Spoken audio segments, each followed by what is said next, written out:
बिस्मिल्लाहिर्रहमानिर्रहीम। मैं हूं काशिफ अज़ीज़ और अल्लाह तवक्कल एग्रीकल्चर फार्म से। आज मैं आपको टमाटर की फ़सल के बारे में बताऊंगा कि इसकी सारी जो है शुरू से लेके एंड तक, यानी हम इसको किस तरह कवर करेंगे फ़सल को। तो आइए चलते हैं टमाटर के शेड की तरफ और आपको इंशाल्लाह ताला बताएंगे और इससे आप बेहतर जो है ना फ़ायदा उठा सकेंगे।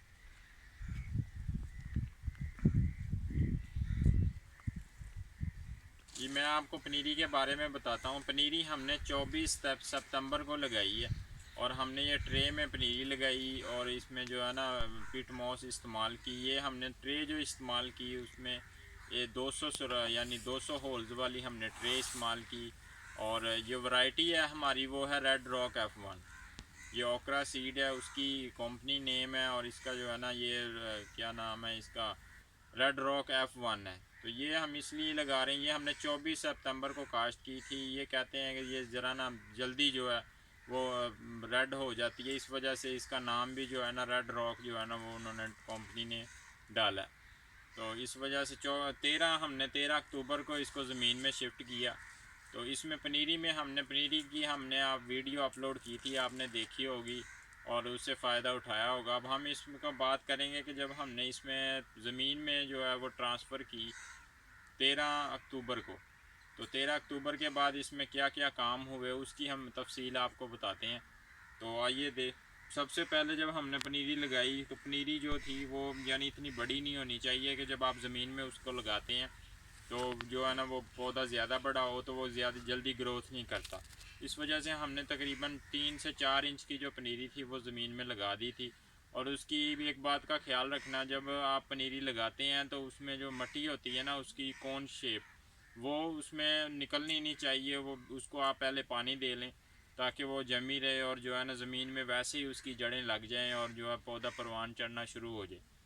तो 2 वीक के बाद हमने इसमें जो है वो अच्छा स्टिक लगाई ज़मीन में। उसका हमने साइज़ रखा 4 से 5 इंच का जो है ना वो साइज़ रखा, तो वो ज़मीन में हमने गाड़ दी। उसके साथ हमने ये रस्सी बांधी है, तो आप ये देख सकते हैं वीडियो में हमने किली लगाई है। इसके ऊपर जो है हमने वायर के साथ, मोटी वायर के साथ इसको बांध दिया रस्सी को। और इसको स्टेप बाय स्टेप जो है हमने इसमें बल देने हैं। ये आप देख रहे हैं, मैं आपको ये दिखाता हूँ। ये नोड से नोड का फासला इसमें इस तरह ये हमने इसमें इसकी शाखें काटी हैं। ये जो साइड शाख होती हैं शक्कर से जिनको हम बोलते हैं, ये हमने साथ साथ तल्फ कर देनी है ताकि ये खुराक को जो है ना इस्तेमाल ना करें और ये सारी खुराक हमारे पौधे को मिले और फूल बने और फूल में जो है ना वो जल्दी से जल्दी इसमें जो है ना फल लग जाए। ये मैं आपको शाखों के बारे में बताऊंगा। ये साइड जो शक्कर हैं इनको किस तरह काटना है और ये इनको काटना क्यों ज़रूरी है। तो इसका ये है कि ये साइड शाखें हैं इनको काटना इसलिए ज़रूरी है कि एक तो ये हमारे पौधे की जो ज़्यादा हम खुराक इसको देते हैं ये हमारी खुराक ज़ाया जाती है, इसलिए हम इनकी बर वक्त जो है वो कटिंग करेंगे ताकि ये खुराक वो हासिल ना करें। सारी खुराक जो है वो पौधे को मिले और एक ही तना और वो जो है ना अपनी अच्छी तरह उसकी ग्रोथ हो और अच्छी तरह वो अपनी ग्रोथ मुकम्मल कर सके। तो ये आप देख रहे हैं इनको ये ज़्यादातर जो है ना ज़मीन नीचे होती हैं, तो इनको यहाँ से एक दफ़ा काटना ज़रूरी। तो ये एक दफ़ा कटिंग होगी नीचे से, बाद में इतना नहीं होना। फिर नोट से नोट का फिर हमारे लिए काम भी आसान हो जाएगा। हम खड़े होके इसमें जो है ना खड़े होके हम इसको कवर कर सकते हैं। सिर्फ एक दफ़ा ही ये मुश्किल है। तो ये इस तरह इसको जो है ना बाद में इसको बल दे देने और ये साइड रूट्स जो हैं ये काट देनी। ये देखें, ये आप वीडियो में देख सकते हैं। अभी पत्तों का अमल जो है वो हम बाद में करेंगे क्योंकि हमारी ये फ्रूटिंग पे आ गए हैं। ये फर्स्ट जो है हमारा जो गुच्छा है ये इसमें लग गया। ये बिल्कुल साहिल की तरह है। वैरायटी हमारी जो है रेड रॉक F1 है। ये आप देख रहे हैं इसमें जो है ये ठीक है फ्रूटिंग। इस तरह इसको बल दे देंगे और इस तरह ये स्टेप बाय स्टेप इसकी शाखें काटना ज़रूरी है। उसके बाद हम मिट्टी के बारे में अगर बात करें तो हमने इसमें जो है ना वो मिट्टी लगाई थी, गोडी की थी। गोडी के बाद कई के साथ हमने इसमें मिट्टी लगा दी थी पौधे को। तो उसके बाद हमने जब इसमें खाद डाली है तो खाद से जो है ना जड़ साइड रूट्स जो हैं वो हमारी निकली हैं। तो रूट से ये है कि उसने ये आप देख सकते हैं बासानी रूट्स जो है ज़मीन से किस तरह उन जड़ें निकली हैं और ये खुराक हासिल कर रही हैं। इस वजह से हमारे पौधे की ग्रोथ भी जो है वो बेहतर होगी। तो स्प्रे हमने इसमें थ्रिप्स की यूज़ की थी, यानी वो हम बाद में मुकम्मल वीडियो में आपको बता देंगे, लेकिन मैं वैसे आपको बता रहा हूँ। इसमें हमने कॉन्फिडोर जो है स्प्रे किया है, उसमें ये बायर का है, कंपनी नेम कॉन्फिडोर नाम है। तो इसमें जो है ये थ्रिप्स के लिए, यानी जो है ये सब्ज़ तेला हो गया इन दिनों में, क्योंकि बीमारियों का अटैक कम होता है, सर्दी का मौसम है, तो इस वजह से। सबसे पहले हम अब खाद के बारे में बात करेंगे। इसमें आपने पहले बेहतर तरीका तो ये है कि आप अपनी ज़मीन का टेस्ट करवा लें। तो ये ज़रूरी होता है, क्योंकि इससे आपको उन चीज़ों का पता चल जाता है जिनके बारे में आप नहीं जानते, और आप अंधाधुंध जो है उसमें वो खाद डालना शुरू कर देते हैं। तो वो पौधे को इतनी ज़रूरत नहीं होती जितनी आप उसमें डाल देते हैं। इसका बेहतर तरीका है कि आप ज़मीन का टेस्ट करवाएं। तो इसमें हमने भी पहले ये है कि ज़मीन का टेस्ट करवाया। हुकूमत पंजाब जो है इसमें हमारे लिए सहूलत है कि फ़्री हमारा जो है ना इसका टेस्ट वो सैंपल लेके गए उसमें। तो ये ठोकर न्याज बेग पे उनका ऑफिस है, तो इसके पूरा डिटेल आपको मैं वीडियो में बता दूंगा। तो ये है कि वो लेके गए, उसमें उन्होंने जब टेस्ट किया तो उसमें हमारा नामियाती मादा जो गोबर है उसकी उन्होंने कहा कि इस मकदार जो है थोड़ी सी कम है, फास्फोरस जो है वो ज़्यादा मकदार में है, और जो पोटाश है उसकी कमी है। तो आप इसमें हम सिर्फ इसमें पोटाश जो है वो इसकी कमी है, तो हम इसके में सिर्फ पोटाश जो है SOP के नाम से हम वो यूज़ करेंगे, ताकि इसमें हमारी फ्रूटिंग अच्छी हो सके, चमक अच्छी हो सके, और जो है ना हम मार्केट में अच्छा इससे फ़ायदा उठा सके।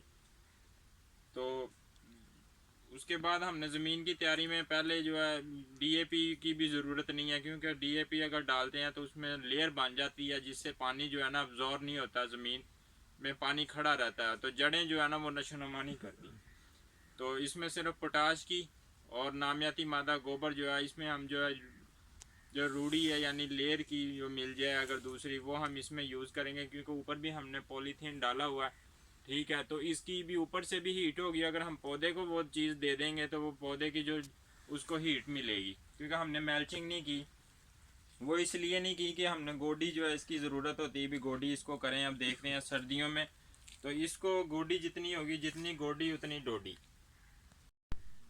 13 अक्टूबर को हमने ज़मीन में जो है वो पनीरी शिफ्ट की, और आज 13 दिसंबर है। आज हमारी फसल जो है वो माशाल्लाह दो माह की हो गई है, और ये इसका दौरानिया जो है रेड रॉक F1 का ये है 2, यानी 90 दिन में ये बिल्कुल जो है तोड़ाई के काबिल हो जाता है। तो आप देख सकते हैं वीडियो में माशाल्लाह हमारे अब जो है ये इसमें टमाटर लगना शुरू हो गए हैं, एक दूसरे और तीसरे जो गुच्छे में ये जारी है। तो ये इंशाल्लाह बस इसकी हम केयर करेंगे तो ये जो है इसकी शाखों की बर वक्त कटिंग करेंगे तो ये इससे हम फ़ायदा उठा सकेंगे। ये आप देख सकते हैं पहला फ्रूट हमारा, ये बेजवी शक्ल का है, ये वैरायटी अंडे की तरह ये इसका।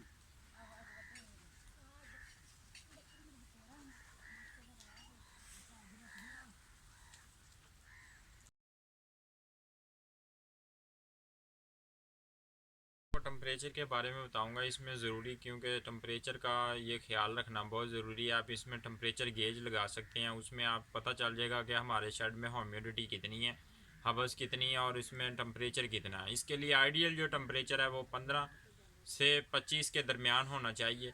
ये बिल्कुल आइडियल टेम्परेचर है हमारे पौधे के लिए, बिल्कुल ठीक है। अगर 15 से यानी 10 से नीचे हमारा टेम्परेचर 15 से नीचे चले जाता है तो इसमें हमारे फूल जो हैं वो नीचे गिरना शुरू हो जाएंगे, उसमें फल नहीं लगेगा, क्योंकि इसकी रिक्वायरमेंट पूरी नहीं होगी, पॉलिनेशन का अमल बिल्कुल नहीं हो पाएगा।